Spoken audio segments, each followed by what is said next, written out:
This is the only shrine in the United States dedicated to the soul of a sinner buried in unconsecrated ground. It is affectionately called El Tiradito, the castaway. The many legends about its origin all involve a tragic triangle love affair in the early 1870s. Ooh. The mysterious powers of El Tiradito are still an important part of local Mexican lore and culture. This site is on the National Register of Historic Places. This was laid here in 1988. Good times. Here I am at the shrine called El Tiradito, the castaway. Super interesting. It's been really hard to record because classic, like the loudest cars on the planet keep going by. Like a bus went by that sounded like it was about to explode. And there's some dude over here that doesn't know what a muffler is. And yeah, it's been super noisy. And see, you can kind of hear. But anyway, so I was cussing and saying things I shouldn't be saying at a religious shrine just a moment ago. But anyway, let's reset. So here we are at El Tiradito. And I did a little research on this, and it's a super, super depressing old Western story, which we love. So back in the 1870s, there was a man called Juan Olivares who was actually having a love affair with his wife's mother, Cuckoo Cuckoo Mrs. Robinson. So he was getting it on with his wife's old, mother, and I guess it was pretty passionate, and her husband walked in on them while they were getting it on. And he chased Juan out into the streets and stabbed him to death. Now the accounts vary. They don't know if he was, hacked to death with an axe or with a knife or whatever, but either way, the dude died. And anyway, the story did not end there. So his killer, the husband and his wife's father, ran off to Sonora, Mexico. But as he was trying to bring his herds of sheep with him, he was killed by a group of Apache Indians. So the Apaches came, they scalped him, and they said they tied him naked to a cactus where he died. Story doesn't end there. Not depressing enough for you? The woman he was having the affair with, the wife's mother, she ended up hanging herself because she was so depressed. And then his wife ended up being so depressed that her parents were dead and that her husband was dead. She ended up jumping into a well and breaking her neck and killing herself. So, super, super depressing. And anyway, the point of this shrine was they wanted to bury Juan Olivares in the local cemetery here in Tucson, Arizona. But they said he was a sinner, he was an adulterer, so they wouldn't sanction it. So he was buried where he was killed, somewhere, I believe it was just a block away, because this is not the original site. This shrine has been here for 100 years, or over 100 years, but he was not actually killed here. He was killed about a block away. So I'm assuming he's buried over there. But anyway, this shrine was made for him because people felt that his story deserved to be told, and he deserves some sort of forgiveness. So this shrine is here for people who want to come and ask for forgiveness for their transgressions. And yeah, it's super interesting. So I'm going to leave a little offering here. I'm not Catholic, but I do respect the traditions and the lore.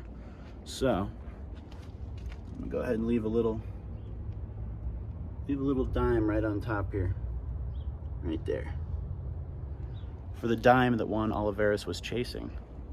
I bet she was a dime. Anyway, so oh, I see a candle is lit here.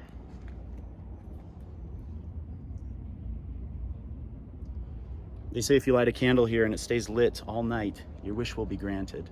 I'm not going to do that, but I am going to ask for good vibes, ask for good luck, ask for forgiveness, just like Juan Olivares seemed like he deserved. Super interesting place.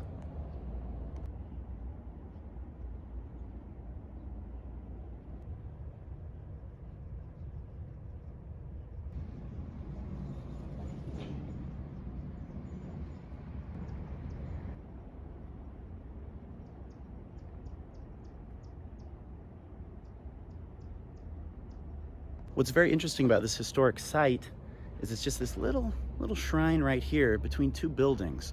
There's a cafe over there and another restaurant of some sorts right here. So it's kind of a oddly positioned place, but it's cool. I like stuff like that. It's super unique. Blink and you miss it type thing driving down the road. What was interesting, it was like 3-minute drive from the hotel I was staying at.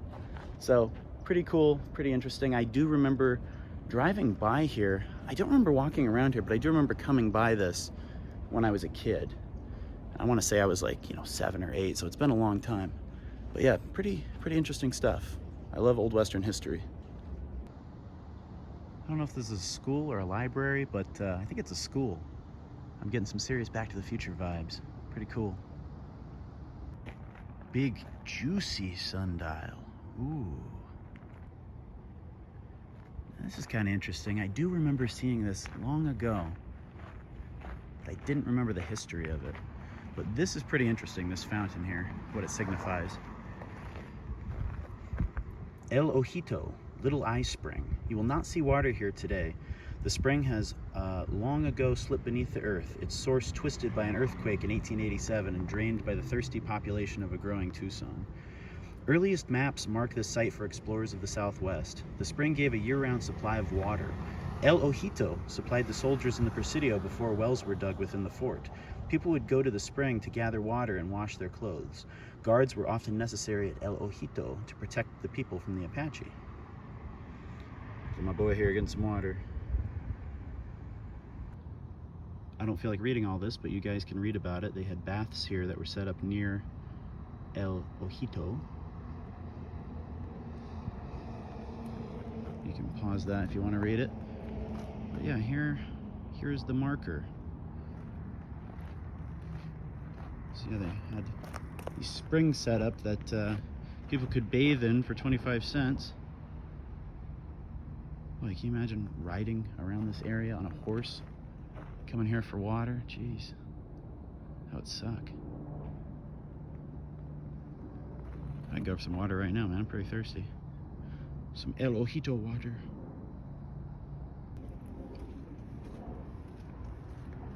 Kind of a cool little walkway. Let's see what we have up here. You see another historic marker. La Palita Patio. Carrillo's Gardens, Elysian Grove. So I guess back in the day, this was a music venue. Like a 500-seat dance pavilion with touring acts from around the country would come here. Very interesting. Down we go, back to El Ojito Fountain. That's what I'm talking about. I traveled 300 miles and there's no fucking water.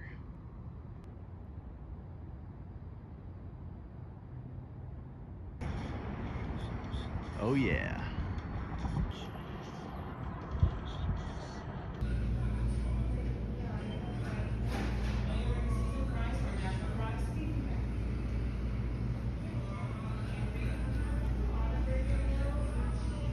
Big fan of Blake's. Have to come here every time I'm in town because we don't have these in Phoenix. Super excited, and I'm gonna enjoy my lunch. So remain unfazed, guys. Oh my gosh, it's so good. It's so good. This is my oasis in the desert.